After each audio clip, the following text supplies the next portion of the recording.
Hello, everyone. I am Greg Zarco, and welcome to week 5 of MPA 530, Public Finance and Budgeting.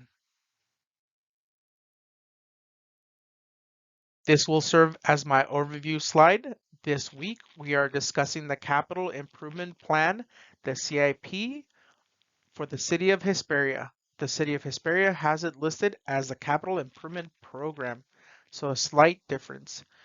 We will also be discussing the types of long-term debt that the city can use to construct the capital project that I have selected, along with some of the advantages and disadvantages of that type of debt.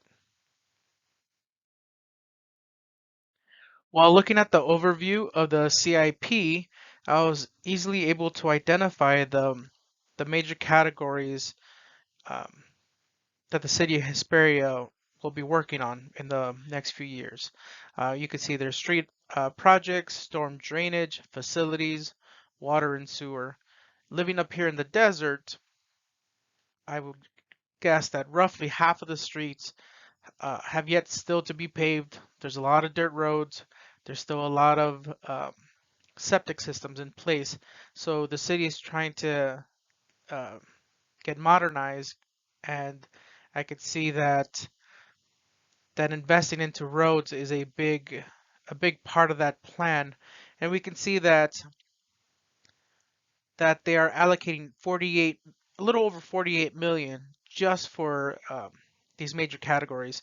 And like I said earlier, living in the desert, there's a lot of dirt roads. And when we look at the other projects, a lot of them include updating those dirt roads and getting them paved. We can see that there's the Catalba Road Basin, Sultana Street improvements, Moscatel Street improvements, I Avenue widening, E Avenue street improvements, and so on.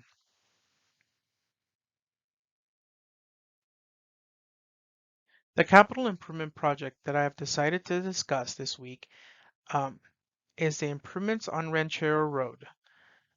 There's quite a few sub-projects that the city wants to accomplish with Ranchero Road, but the main one that I'll be discussing is the widening of the lanes and expanding the lanes from 2 lanes to 4 lanes for a 5-mile stretch. It being the point where it exits the freeway off Mariposa Road and all the way down to where the railroad crossing's at on Santa Fe Avenue East, I believe. Uh, so this project will make up $30 million off of the $45 million projected budget that they expect will cost. So the city of Hesperia is using a combination of grants that they received from a Cal Recycle grant and a local partnership program grant, with money coming in from an agreement they made with the county of San Bernardino and the county's transportation authority to fund this project. The city itself is using sales tax that it passed in 2010 and implemented in April of 2010 to pay for this project. The sales tax was a 0.5% sales tax on all sales activity, and due to the stronger than anticipated sales tax uh, this year, they're seeing an increase of 11% from the previous year. The city of Hesperia has elected to pay for this project using a special tax. And although Measure I was passed in 2010 and was still voter approved, it is 11 years later, and the projects for the city are still being funded by residents who currently live here now who didn't have a vote back in 2010. What the city could have done is use a different type of long-term debt. They could have used a general obligation bond, which specifically states that it pays for buildings, roads, and schools. And roads is the project we're talking about here.